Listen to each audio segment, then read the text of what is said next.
the best way to succeed as a beginner content creator is to pick a niche with the characteristics that are conducive to success.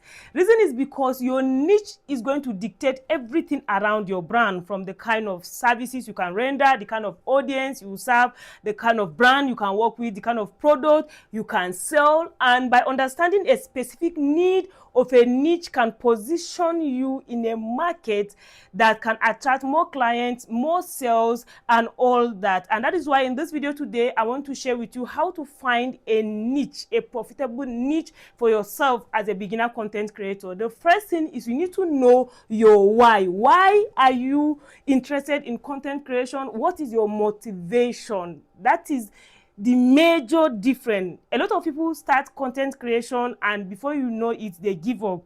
It's because they don't write their why. Why are you going into it? Is it because you want to work from home, location independent, low startup? Whatever your motivation is, you need to first of all know your why. The second step is you need to evaluate your passion and your skills, like what are your interests, what are your expertise, or what are your experience. It could be that there is something you have learned so much you want to share with the whole world. You want to teach people. Like me now, I can boldly talk about content creation because my YouTube channel was monetized 3-4 years ago. So you need to check the topic that you are most likely to excel at. So what are your favorite topics?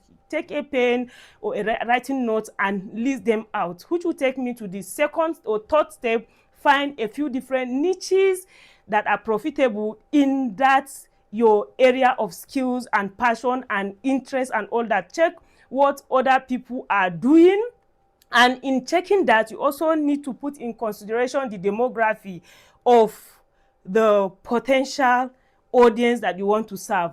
What are their age? What are their gender? What is their income level? Where are they located? I see a lot of people busy creating content here on TikTok, whereas their target audience are in Facebook groups. You might think that Facebook group is like a past tense, is old school, but believe you me, there are things happening on Facebook groups. So you need to understand where they are located, what is their psychography, what is their value, what are their interests, what are their attitude, what type of content are they consuming. So knowing that will at least help you to know, okay, this topic that I'm interested in, these skills that I have, these are the potential niches that could come out of them.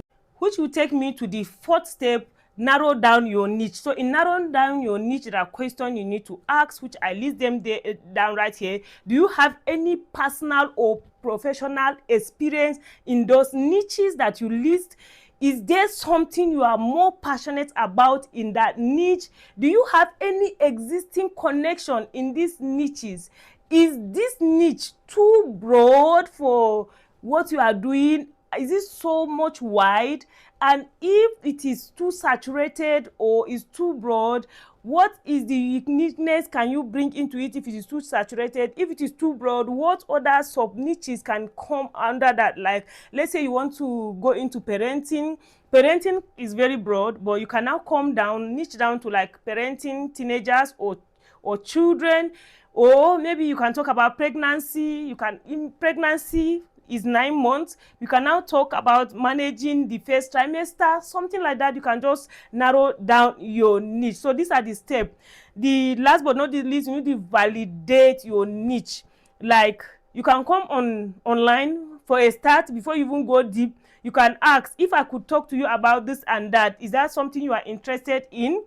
You need to talk with your potential client, potential audience, potential market, and check what, if people are talking about it, if they're asking questions about it, what type of solution are they looking for? So knowing all this together is going to help you a lot in choosing your niche. And I want to share with you my bonus tip, which is tell your story. Like, if after doing all this you are still confused, you can tell your story. By telling your story, let me share with you, I visited a friend, I paid a condolence visit to a friend, and from there we started talking. There are people there, and when something happened that I have to share my story. When I share my story, a lot of people were like, did you have a book? You need to document this. can you train somebody? I'm not talking about making money. I'm talking about something different entirely that I have never shared online. I don't talk about it with people and all that. So there is so much more, because when you share from your story, you are going to share your experience, and because you are really there, you understand how it feel like to be in that shoe, you could carve a beautiful, most profitable niche from your story. So thank you so much. If you have question, ask in the comment section. I've done videos on beginners guide to content creation. I've done mistakes about content creation and all that. So just check my page. It depends. If you are liking what I am dishing out, I'm going to stay longer and answer more of your question. Until I come your way again in my next video, do have a wonderful day. Bye.